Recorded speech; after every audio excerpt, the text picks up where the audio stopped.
I'm excited to be here today with Pamela Miles, who is a Reiki master with a practice in New York City. She's been a practitioner for over 25 years. She's a true expert. She's appeared on Dr. Oz.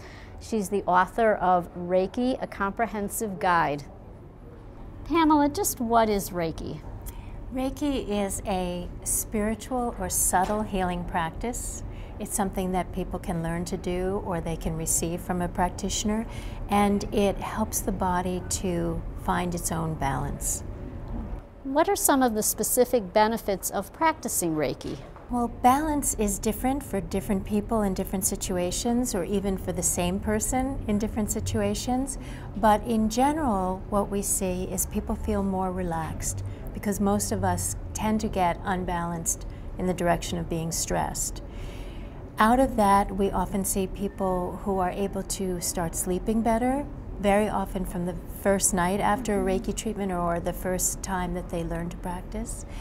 We hear digestive signs, and we hear belly gurgles very often during Reiki practice, which is an important sign that the digestive system is waking up, and that's the beginning of creating good health. And people feeling that their minds are clearer, they're more present, they're able to focus, and that they feel more content with their lives and themselves. And perhaps most important, that they start being more functional.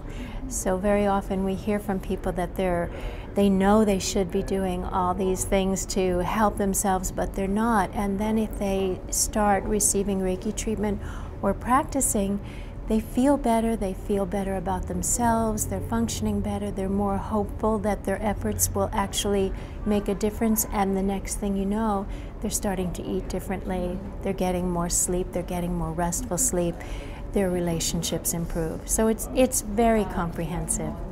And this is something they can do at home?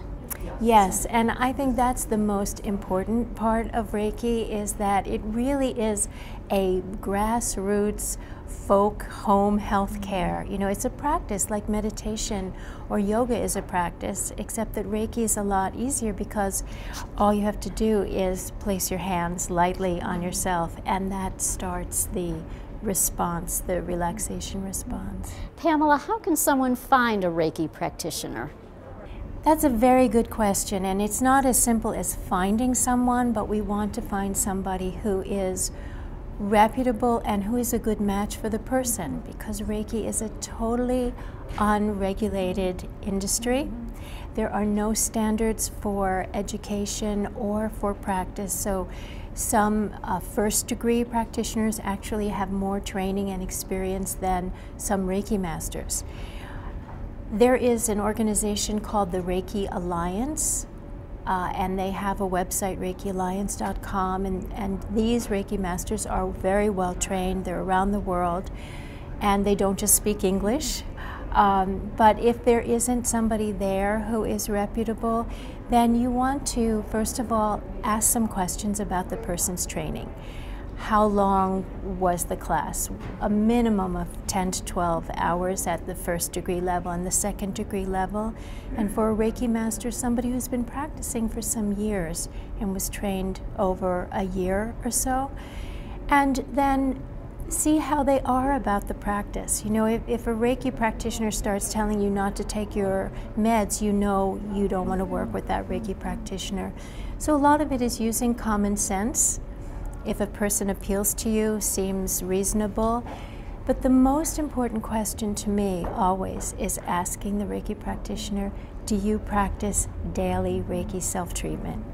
And if the answer to that is no, then to me that's a deal breaker. If the answer to that is yes, then I'm interested in learning more.